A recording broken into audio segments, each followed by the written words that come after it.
Hello there, my friends. Guess where I just got back from?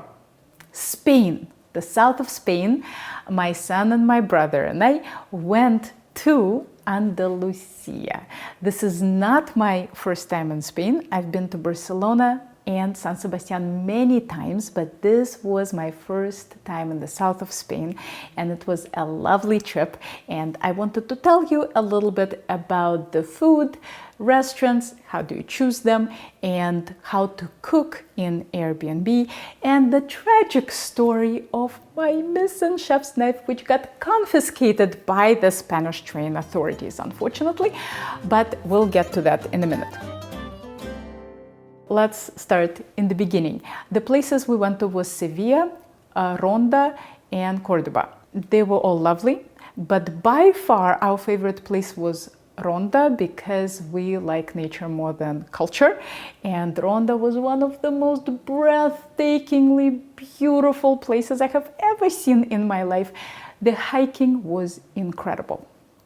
It was just gorgeous, rolling hills, mountains, sheep, big sheep, baby sheep, waterfalls, vineyards, olive trees. It was spectacular. In case you have not been to Spain before and you're trying to decide where to go, if you are going for food, if the point of your journey is gastronomy, then unfortunately Andalusia is not the place to go. Not that we haven't had some good meals, we had, and we had occasional great, outrageously great dish, but overall I found the gastronomy of this region somewhat disappointing compared to Barcelona and San Sebastian. People often ask me, how do I pick them when I travel? How do I decide where to eat? Well, I do have a little algorithm and I'll tell you about it. I Google for the Bib Gourmand restaurants in that region. Bib Gourmand is the best category in the Michelin Guide that most people have never heard of. And that's really sad. When people think of the Michelin Guide, they're thinking of stars, 1, 2, and 3-star restaurants. And generally, I kind of dislike the starred restaurants, and I like to eat in Michelin Bib Gourmand restaurants. And here is why. The category Bib Gourmand means that the restaurant offers really high quality cooking at a reasonable price. Generally, these places tend to be a little bit less formal than the starred restaurants. You don't need reservations gazillion months ahead. They're just accessible and wonderful.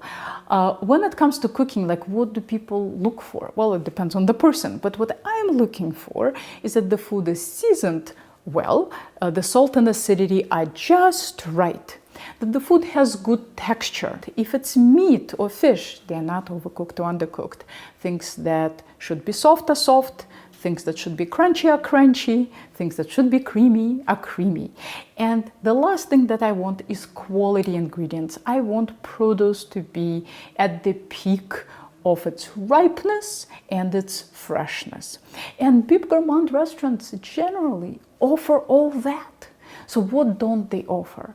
What they don't offer is innovation, and uniqueness. You are gonna have a great meal, but you're not gonna say, oh my gosh, you have to go to this country so that you can eat in this restaurant because nobody else, anywhere else, cooks like this chef. Okay, that's not what Bib Gourmand restaurants are about, but that's not what I'm looking for either, at least not normally what I'm looking for.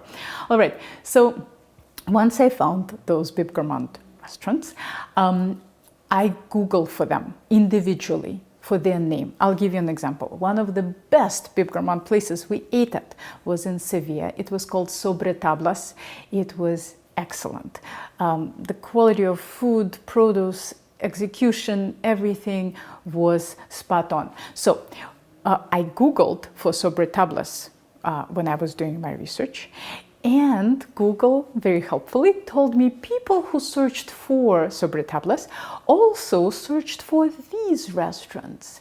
And then I Googled for those restaurants, and some of them might not be in the Michelin Guide, But generally, you know, they have promise. So if they have promise, and I see that they have great reviews on TripAdvisor, that's nice. But that's not exactly what I'm looking for. What I'm looking for is other people who are serious food people who ate there and wrote about it. Like, can I find somebody's blog post about it or somebody's video about it? And does this person look like they really know their food? Because the reviews on TripAdvisor, Yelp, etc., and Google, this is your average Joe. You know, anything can piss off an average Joe, and anything can make an average Joe happy. I'm looking for what do people like me liked or didn't like about this restaurant. And so through that, I found another restaurant called Palo Cortao, which was not in the Michelin Guide. It was a contemporary tapas bar, and it was our favorite meal of the whole trip. It was so good that we went there twice. And one of their dishes was so phenomenal that we got it twice each time we went to the restaurant. Unfortunately, the picture does not do it justice. It is sweet potato gnocchi in almond truffle sauce, and the almond truffle sauce just ends up being gray. So the picture does not look great, but this dish was like wicked good. So if I was in Seville ever again, I would go just to have these gnocchi with this almond truffle sauce. It was unbelievable. So yeah, that's how I found Palo Cortao. It was, somebody wrote about it in a food blog. Another, oh yeah, of course, nothing is foolproof. Another Bib Gourmand restaurant we went to in Seville called Az-zaid was really nothing to write home about. I really don't know how they got that rating, probably because their plating was a little wacky and innovative, but the food itself was just fine. It was not particularly well-conceived dishes. The flavors did not feel like they went together for me. It was acceptable, but not great. I would not go again. All right, so here is a Bib Gourmand place in a small town or village even of Puente Genil that did knock my socks off, called Alma, Ezequiel, Montilla. The chef there is very young and creative. He worked in London and Morocco, and his food reflects that. His menu has 3 sections: Spain, Europe, and Morocco. And we got some dishes from each section, and they were all excellent. Excellent as good home cooking. Like, for example, we had a great solmonier there. Do you have to go to Andalusia to have a great solmonier? No, you could get great solmonier all over France. But if you happen to be in that region, this was a very tasty restaurant to go to. So these were the places that we researched and reserved before coming to Andalusia. Of course, we only ate in them once a day at most. The other times we just had to walk in somewhere just based on where in the city we were. And that's where things weren't too good. We tried to go to places that were not super touristy, where we noticed some local people eating, and they still left much to be desired. Somehow there is this misconception that locals go to places that serve good food and tourists go to places that serve bad food. It reminds me of this phrase from When Harry Met Sally, when Marie says that most people think they have good taste and a sense of humor, but they couldn't possibly all have good taste and a sense of humor. So yeah, not all locals know where the good food is, and some of them would not know good food if it hit them in the face. So you can't just go based on, oh, this is where locals are eating. So what do? Well, what we did was I quickly tried to identify which dishes tend to be bulletproof in this area. And for Andalusia, we had really good luck with braised meats like pork cheeks, beef cheeks, and oxtail. Those you can get almost anywhere, and they were quite good. But fish dishes, etc., were not all that wonderful, especially vegetable dishes. Vegetable dishes were really difficult, even in restaurants that were rated quite well. So once we got to Ronda, we did not eat out that much. We primarily cooked. It was a nice break from constant eating out.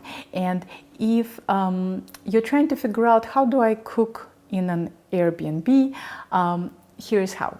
So first, be realistic about what you can make. People often feel like they'll go to Spain and they'll make a paella in their Airbnb. Well, paella, my friends, requires a really good skillet and a stove that works well and that you are familiar with so that you can control the heat. None of those things are gonna happen in most Airbnbs. So I generally tend to be really conservative and easygoing with what I cook in vacation rentals.